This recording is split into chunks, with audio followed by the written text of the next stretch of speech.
नमस्कार, मी किरण आणि आपण पाहताय PG Marathi news. PG Marathi news मध्ये आपले स्वागत। पाहूया बातमी सविस्तरपणे।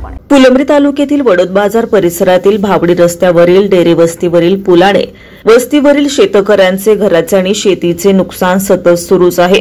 परिसरात जोरदार पाऊस झाला की या शेतकऱ्यांसमोर मोठा प्रश्न उभा राहत असतो। अनेक वेळा निवेदने या संदर्भात ग्रामपंचायत पासून ते लोकप्रतिनिधी यांच्यापर्यंत गेले, मात्र काहीही कारवाई याबाबत झाली नाही। याविषयी मंगळवारी 23 सप्टेंबर रोजी सरपंच मंगेश साबळे यांच्यासह स्थानिक शेतकऱ्यांनी तहसीलदार कार्यालयासमोर आंदोलन करण्याचा इशारा दिला होता। जुलै महिन्यात जोरदार पाऊस झाल्याने या शेतकऱ्यांच्या घरात पाणी शिरलं होतं। त्यावेळी पीजी मराठी न्यूज चॅनेलने याबाबत सर्व शेतकऱ्यांची हकीकत दाखवली होती। त्यानंतर संबंधित प्रशासन आणि इंजिनियर यांनी या ठिकाणी भेट दिली, तेव्हा शेतकरी त्यांच्यावर आक्रमक झाले होते, मात्र पुढे काहीही कारवाई झाली नव्हती। त्यामुळे स्थानिकांनी हा प्रश्न सरपंच मंगेश साबळे यांच्या कानावर घातला असता त्यांनी तहसील समोर 23 रोजी आंदोलनाचा इशारा दिला होता। मात्र तत्पूर्वी तहसीलदार यांनी तातडीने या संबंधात पत्र काढून संबंधित इंजिनियर आणि अधिकाऱ्यांना उपस्थित राहून तात्काळ चौकशी करण्याचे आदेश दिले आहेत। यावर आता काही कारवाई होते की पुन्हा वेळ मारून नेली जाते हे पाहणं महत्त्वाचं ठरणार आहे।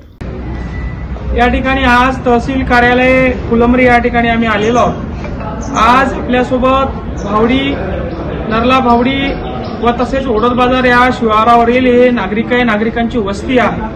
त्यांचं म्हणणं असं आहे, सरकारने जो पूल केला त्या पुलामुळे आमच्या घरामध्ये पाणी घुसत आहे। जिथं 10 नळकांड्याचा पूल पाहिजे होता तिथं 2 नळकांड्या टाकून भ्रष्टाचार करण्यात आलेला आहे। रस्त्यात देखील भ्रष्टाचार करण्यात आले आणि त्याचं रितसर निवेदन घेऊन या ठिकाणी हे नागरिक तहसीलदार साहेब यांच्याकडे आलेले आहेत। आता तहसीलदार साहेब यांना न्याय देतात की नाही हे बघणं महत्त्वाचं ठरेल व ज्या कॉन्ट्रॅक्टरनं, ज्या इंजिनियरनं, ज्या अधिकाऱ्यानं टेंडर करून काम केलं व काम करून पैसे खाल्ले, शेतकऱ्याच्या घरात पाणी घातलं, त्याच्यावर कारवाई होते की नाही हे देखील बघणं गरजेचं आहे। आज तहसीलदार साहेब यांना निवेदनाच्या माध्यमातून पुन्हा एकदा हे नागरिक विनंती करणार आहे की बाबा आमच्या घरात पाणी घुसतंय, तुम्ही बांधलेला जो पूल आहे त्याच्यामुळे आमच्या घरात पाणी घुसतंय, अगोदर पाणी व्यवस्थित जात होतं। ही विनंती घेऊन, ही भावना घेऊन, घरात पाणी जाऊ नये ही आशा घेऊन या ठिकाणी पुन्हा एकदा हे नागरिक या ठिकाणी तहसील कार्यालयात आलेले आहेत।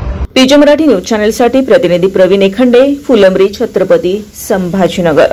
ताज्या बातम्या लवकरात लवकर पाहण्यासाठी पीजी मराठी न्यूज चॅनलला लाईक करा, सबस्क्राईब करा आणि बेल आयकॉन प्रेस करा।